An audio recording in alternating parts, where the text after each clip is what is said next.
ज्योति बाबू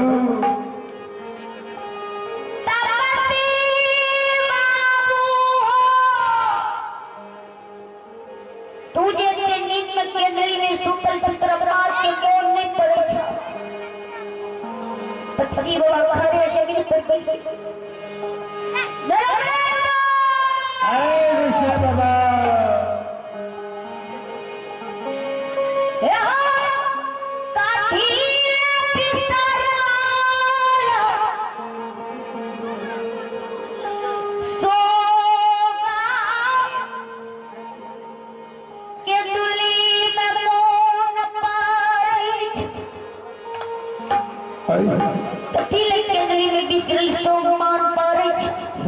ऋषि बाबा मान को सरमाया पर जिंदा होता है जे माई के चाय पर उम्र में छोड़ के लिए जय माँ के नैन गुरु आँख ने सूझे रहे जय माँ के कान गुरु सरमन ने सुन रहे हुए माँ के छोड़ के लिए माँ जिंदा होता है मेरी गल है ऋषि बाबा ये माँ एक दो डेढ़ बोले रहे तो लाठी के ट्रेन लगा बोले रे माँ जिंदा होता है केंद्री में पोपी में गाय बैठ गया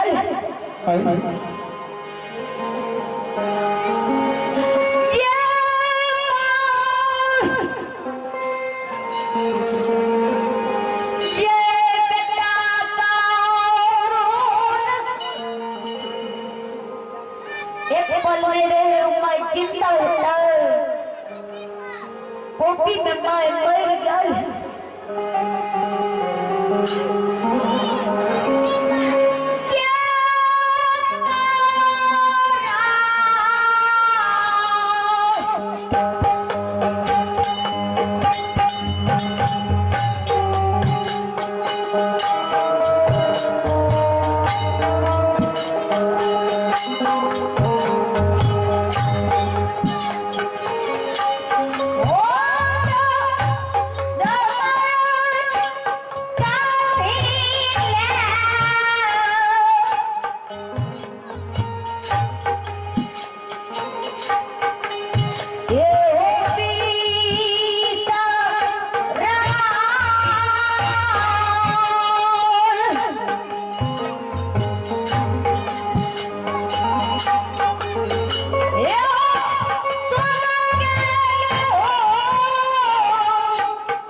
भीतरो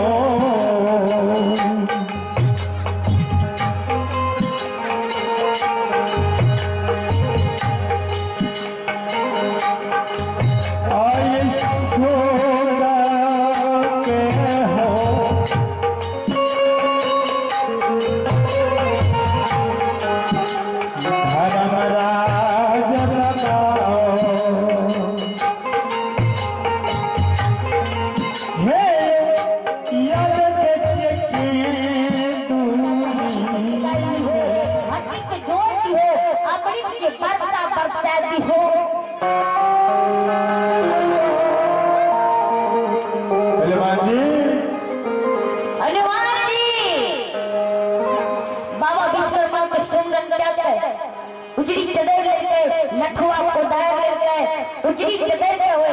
अशोक के वृक्ष के तर में बिछा देते हैं लखुआ को दायर लेके एक एक हड्डी के निकाल लिए धर्मराय में हड्डी के जोड़े हड्डी जोड़े भाई गली के डको अलग से तो वो हड्डी कभी होता है कोनो चीज की कमी रहला हलवा जी अगर यदि एक हड्डी कमी भाजे तो अन्नगड़ा लुढ़ा भगनी से जन्म भूमि के लेता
पहुंचा हड्डी माय बाल सब तो ले जय हो हनुमान जी यार हमें माय बाल सब तो ले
तुम कितने यार अल्लाह को चलते हो कल के गे माय बस तू हमरा पहुंचा हड्डी डाले तोरा नीत बसा के समय में माय बहन से पूजा दिया देबो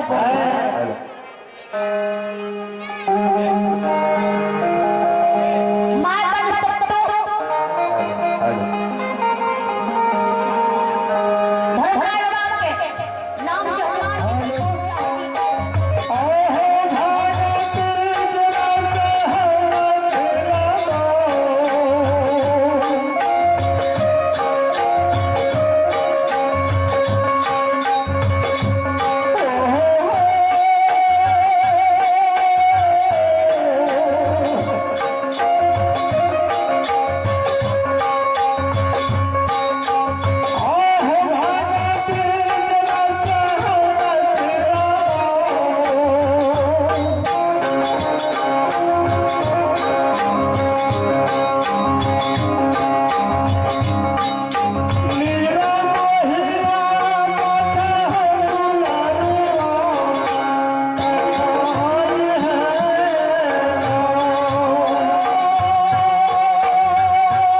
रे